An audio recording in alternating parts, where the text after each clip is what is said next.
Our lesson for All Souls Day is titled A Time for Attending and a Time for Listening, a time to remember all who have gone on ahead, a time to pray for them, and a time to pray for their families. November is always the time to pray for the dearly departed, righteous in their lives, or not so righteous. There is a time for listening and a time for serving.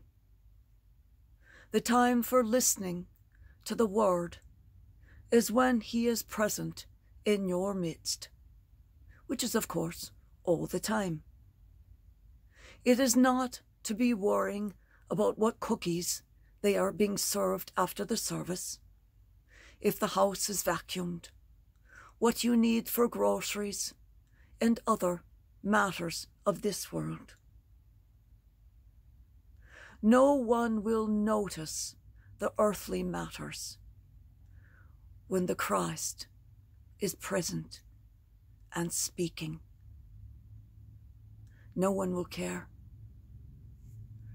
You needs must work to attend to your soul. When you have set aside that time for prayer and keep the world at bay,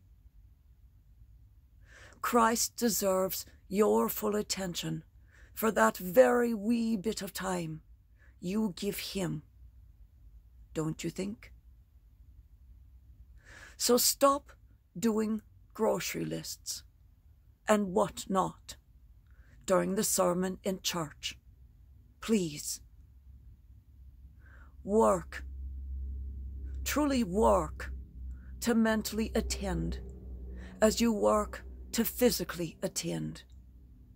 It is only fair that if your body has to be there, your mind should have to be there too. Everyone does it once in a while.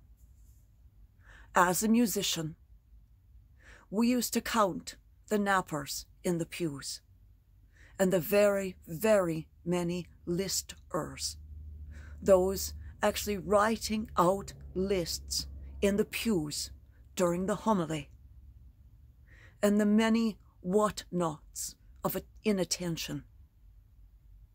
When the various congregants felt us watching them and realized that we had caught them out in their inattention, some got very put out and others blushed, stopping what they were doing.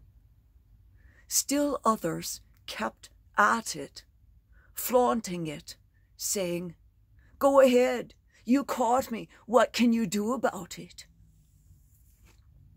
So the musicians faced the congregations, and they couldn't not look at them. The dais is behind us. It's directly over our shoulders, so we cannot see the homilist, short of having a swivel surgically implanted in a neck. Otherwise, we would all be needing spinal surgery every week from trying to keep our heads turned to see him. So we looked at the great, well-washed hordes, and they sat up straighter and quit squirming once they all realized the choir and the musicians are watching. The preachers all noted to us the increased commentary on their sermons at the end of services as people shook their hands at the door. And they all worked harder on their sermons as a result. We never let on to them how we knew why people were paying attention. God is always watching, even if a musician or singer isn't around to take attendance.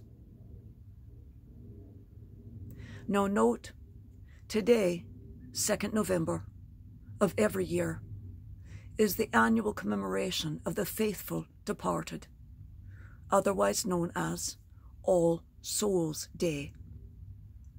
1st November, we pray for the blessed departed, otherwise known as All Saints' Day. But 2nd November, every Christian church of every Christian faith has an informal but very well attended celebration for all of our personal dead, family, friends, co-workers, people you knew only by reputation, but their life and work touched your heart, someone with whom you had a one-time interaction, but it moved you deeply. You pray for all of these people in the hereafter during the month of November. So start opening your mind and opening your heart to gather all your dead together, to celebrate them this November and every November.